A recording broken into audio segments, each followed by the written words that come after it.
हाँ सिवान तक जाती है।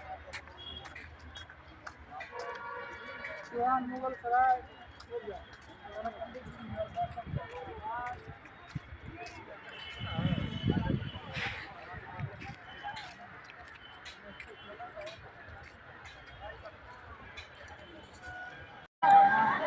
ये लोकेशन है मधुबनी जंक्शन का। मेरा नाम मनीषा हो गया। अहाँ सब देखे छी मिथिला समाचार। क्या नाम है आपका? बोलो न जी। शाम करो कि घोघर तो छोड़ के भाग गया है लड़का जो है सो घोघर समझती हो।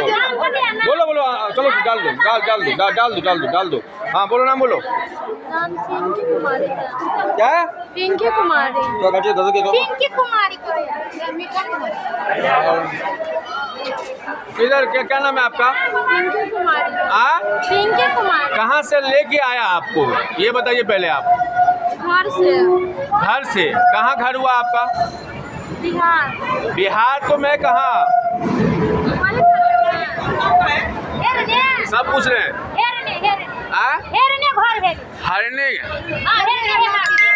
थाना कौन सा है? थाना पता है आपको? थाना नहीं पता है?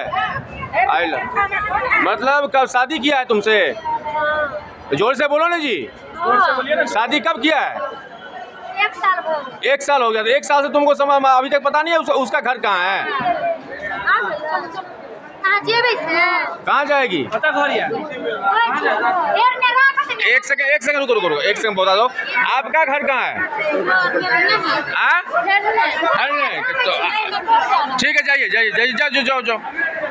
कहाँ घर है? अभी जाने दो ना इसको।